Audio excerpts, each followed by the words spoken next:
That's Nick. And that's Joseph. And today we're here to talk about Avatar, The Way of Water. It's the 9th film, technically, directed by James Cameron, the long-awaited sequel to 2009's Avatar, of course. It is finally being released, courtesy of Disney, December 16th, 2022. I was surprised to learn James Cameron has 9 films. Yeah. I would think he'd have many more than that. I mean, he's produced, his name is splashed across a lot of things. But yeah, as a director, only 9 films. You've probably actually seen all of them. Even his first one, Piranha 2. Oh, yes. But of course, Aliens is a big deal in this house. And Titanic and the first Avatar. And... True Lies. Oh, yes. Terminator 2, The Terminator. Mm-hmm. He's usually synonymous with quality. Well... of course, I was going to watch this movie because Sigourney's in it. Mm-hmm. We rewatched Avatar when the Avatar 2 trailer came out. And it's not my favorite movie. Same. I do think this one's better. Overall, I think you have never seen anything that looks as good as this movie. It looks amazing. So for that reason alone, I would recommend paying money to go see it in a theater. So that's that. Visually, I mean, I've seen it twice now, and both times it's visually stunning. Yeah. It feels very long. It is 3 hours and 12 minutes. Yeah. And the story is filler. It doesn't really take us anywhere. It just kind of moves us from one part of Pandora to another, but nothing really happens. So in that regard, I felt underwhelmed. Yeah, I think it's very clear that it's setting us up a lot of tidbits for what I'm guessing will be revealed in Avatar 3, because if Avatar 2 doesn't make money, then the final 2 parts of the trilogy, 4 and 5, won't be filmed. So, yeah. Yeah, the story's not as rich as the film looks. Yes, even though Cameron this time, though thankfully, has brought on some other screenwriters. For this segment, it's Rick Jaffa and Amanda Silver, who wrote Mulan, the live-action version, Jurassic World, and Rise and Dawn of Planet of the Apes. So the basic story is we see that Sam Worthington is a Na'vi and he's with Zoe Saldaña and they have 4 children, one of whom is like adopted. That child is Kiri, the child of Sigourney Weaver's character, and we don't know who the father is. Like, that's the mystery of the movie. Specifically the child of her avatar. Right. Because they're keeping that... alive. Well... going. Yeah. I don't know. And we never learned who the father is in this movie, but they're living happily. Sam Worthington's character, Jake Sully, he led the insurgents that sort of pushed the humans out of Pandora. So we see them live sort of comfortably until there are a couple of humans who are still on Pandora, but they're considered like good people and they're scientists. Like Joel David Moore pops up still, yeah. And Stephen Lang's character from the first movie had a son who they're calling Spider in this movie. And he's like this little feral white boy with dreadlocks running around. And he couldn't be sent back because children can't be in like a cryo state. Okay, so we see humans come back, like military forces wanting to take over Pandora again. Because Earth is failing now. And the military person in charge of that movement is Edie Falco. The general. And she's having trouble because like Pandora, like Mother Nature will have like an immune response to non-Na'vi infiltrating the area. So every time she sends her people out, they get attacked. So they have the bright idea to use clones of Stephen Lang and his gang from the first movie. So now all those people are back as Na'vi clones, with the idea that like they can go into Pandora and Mother Nature won't attack them. But the bulk of the film seems like it's just like a vendetta movie between Stephen Lang and Jake Sully. Yes. So Stephen Lang and his people get there. He realizes he has a son, this little spider kid, and they go searching for Jake Sully, Sam Worthington. And the reason it's called The Way of Water is because Sam Worthington and his family have to leave the forest and go live with this tribe. It kind of felt like Wakanda Forever. Like, had to go live with this tribe of Na'vi who are more suited for the water. Yeah, like their bodies are slightly different. They're reef people, the Metcaina. They're more of a turquoise color. But yeah, they're just out there living their best lives while Stephen Lang is looking for them. Well, they have to appeal to the leaders of this tribe, led by Cliff Curtis and Kate Winslet. I didn't even recognize Kate Winslet's voice at all. And everything culminates with Stephen Lang does catch up with Jake Sully in this water area. And there's like an hour-long battle, which amounts to nothing because Jake Sully thinks he kills Stephen Lang's character, but we need to get into it, but Spider, his little son, saves him. So in the end, Stephen Lang's Na'vi is still alive. Jake Sully and his family is still alive, except one son died. The end. Obviously, the next movie will be a continuation of this vendetta. And you're cutting out a whole subplot involving these large whale-like creatures called the Tokun. Yeah. Which, I mean, don't really... They're cool to look at. Everything is super cool to look at. But, I mean, the whale creatures are just a tool in helping... They're a huge tool in helping Stephen Lang find Jake Sully. And then I also didn't mention that Sigourney Weaver's little daughter, somehow she's connected to Mother Nature. Awa. And so she kind of uses her powers to help in a couple instances. Yes, clearly there are revelations to be made about this character in the next sequence. Again, a lot of it feels like it's all setting up the next movie. So I thought the story was very basic. It is. It's basically just a chase film. Yes, yeah. It's like 2 hours of like a chase film. So my first note is when we first, like the intro, we see Jake Sully and his family living happily in Pandora. And there's a moment where there's a photograph taken of them. I thought that shit was so creepy. It was creepy, but I also thought it was strangely cute. I actually wouldn't mind a poster of that image because I thought it was funny. I think the first 45 minutes of the film brings us a lot of interesting ideas, like with Quaritch, the Stephen Lang characters, like this person, this white man that has now literally become the thing he's hated. And there's a line about it saying that like we're being punished for the sins in our past, but kind of how that reckoning is going to have to play out, I think could be done in interesting ways, which maybe makes sense for saving his character. And also this, this notion of this half-breed species, like what Kiri actually is, and of course Sully's kids, and all of kind of the racial things involved metaphorically in that I find interesting, but it's not really explored though. It sets us on the precipice of it and just like that's it. What I didn't and also sorry that also Jake and his family they're literally refugees. Yeah, which is also kind of an interesting idea that I mean isn't directly explored, and I don't know if we're gonna get anything more meaty on that, but I like the idea of that. What I didn't like about the first film, I think, was the casting and the characters, like the human characters. I thought they were corny. I thought Sigourney looked crazy with that wig on. She looks much better in this film, which is wild that 12 years later they have her looking better. Because they actually feature her in flashbacks. Because we get her in Grace. like not dream sequences, but like when her daughter is tapping into Mother Nature, she sees her mother, which is Sigourney Weaver now. She looks great.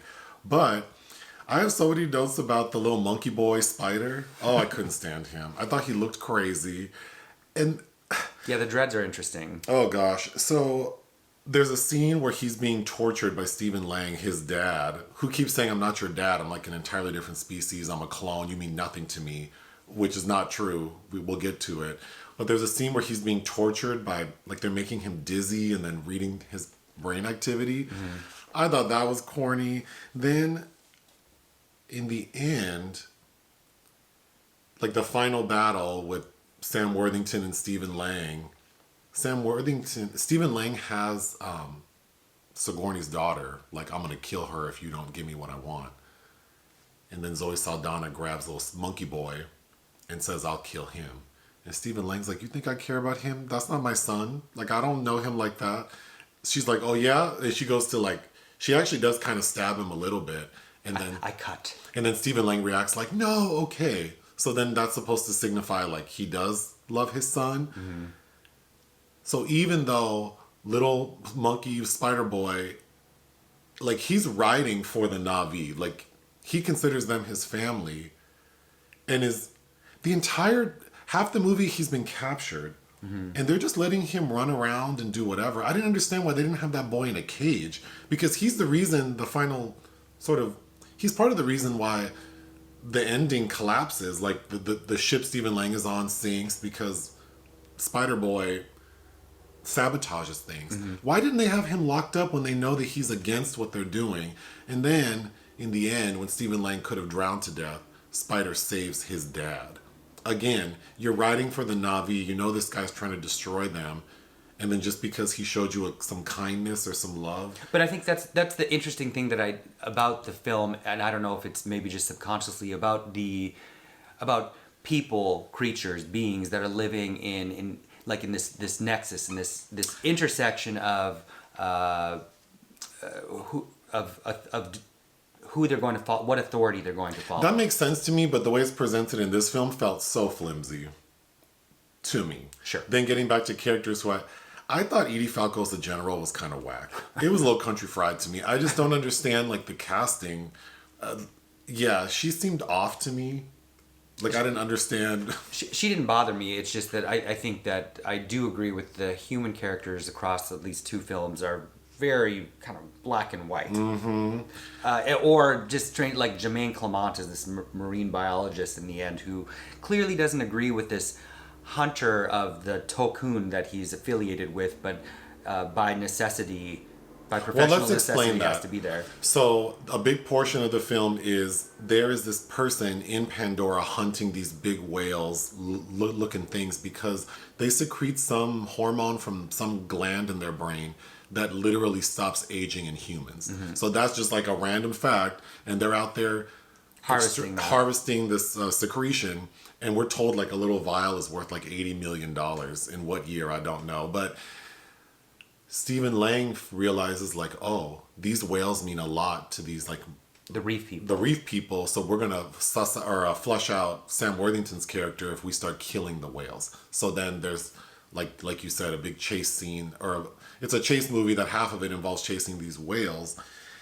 And again, we learn a lot about the whales, like that they have their own code, that they're smarter than the Na'vi, like they're highly evolved creatures that can create art, music, communicate many languages. So one of Sam Worthington's sons connects with a particular whale creature who's an outcast. Paikun. Because the legend says that he killed one of his fellow whales. And in their culture, that is like, they don't ever kill. They don't ever fight. So he is like out.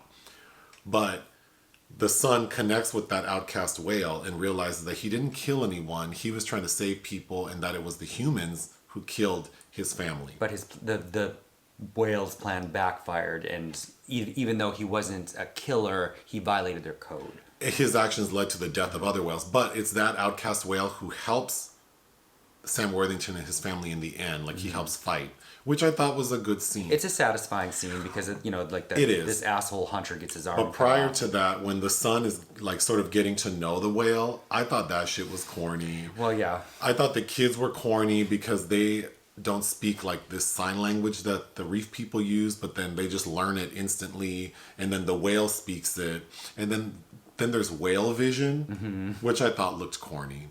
Sure.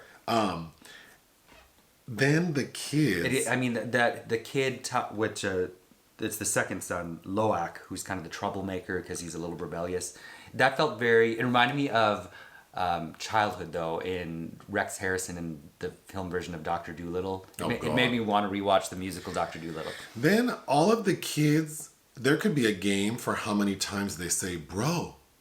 Yeah, that shit threw me off so much. The lingo is interesting. Like, did Jake Sully bring back bro in 2009? And then Sigourney Weaver's daughter, she is voiced by Sigourney. And in the beginning, it sounds like her voice is kind of altered. So it's like, I could tell it's Sigourney. And maybe because I'm much more familiar with Sigourney Weaver than the average person, I was very distracted because this teenage girl sounds like a mature-ass lady. She sounds like Sigourney Weaver. Sure. As the film goes on, it gets more... But she's also supposed to be this bizarre creature. To be fair, yes. That of unknown origin.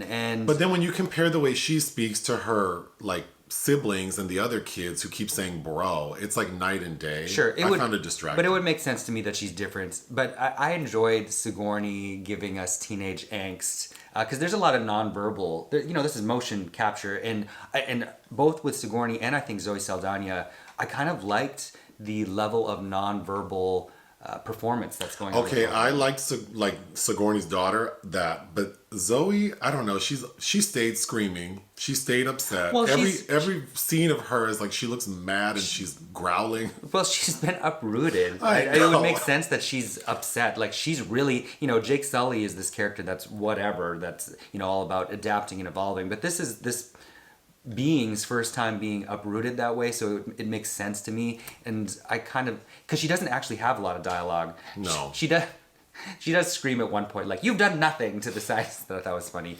Kate Winslet, and she has the kind of this, there's this interesting thing going on between the women that seem to be kind of in control. But The way Kate Winslet's character is styled and fashioned, I for sure thought it was a woman of color portraying that character. And it doesn't sound like Kate Winslet. it doesn't, well, she's growling, she's kind of doing some accent work. I'm not as saying well. that it's like appropriating anything. I just like the way the hair and like the way she's. I just thought it was a person with a little more flavor than Kate Winslet, and I just didn't recognize the voice. But speaking of voices, does anyone know, is Sam Worthington, like, is he supposed to be from Boston or where's? Well, he's Australian. No, I know he's Australian, but in the first movie, where is he supposed to? He's American, I think. Yes, he's supposed to be American. He has a very interesting way of speaking. Sure, and his character has to supply a lot of narration at times, which I didn't particularly care for. I mean, his Navi's handsome. That's all I can say. Watching these Navi creatures, I'm like, they're all pretty attractive. So Which is weird. but it reminded me of kind of how thrilled I felt also as a kid watching Ron Perlman as Beast in that Beauty and the Beast series with Linda Hamilton. I used to think that creature was so attractive. Oh, I wouldn't co-sign on that. But that's all. Not Ron Perlman. Ron Perlman as Beast. I know what you said. Okay. I can't co-sign on that one. But you do you. Attraction's subjective. Oh but my god. It was intriguing to me. It's okay. I thought Jiminy Cricket was cute in Pinocchio, so I don't know. I don't have anything else. I would highly recommend buying a ticket and watching this movie in whatever, I don't know what it is, IMAX, or I had to wear glasses while I was watching it, but it looks amazing. It does look amazing, and it is captivating, even as the story is maybe a bit too simple, and also not for kids. Probably catch it like in the afternoon. Watching it at night was hard. You need to start it when the sun's out. It's a Sunday kind of love. I don't know. I'm very much looking forward to see where this gets pushed, and I'm hoping in more interesting and intriguing ways than what this is doing, because this is not a full meal. I didn't leave this film 2 times now feeling satisfied, but I guess I didn't feel that way after. What would you give it? 3.5. Like, visually, there's nothing else like this. But Visually, it's a 5 out of 5. The story to me is 2 out of 5. I'm gonna give it 3 out of 5. It's good. It's definitely worth a watch. And pay money to see. And it. any chance to highlight my gal Sigourney Weaver is, of course, a treat for me. But anything else? No. Hit the thanks button. Listen to our podcast. Bye.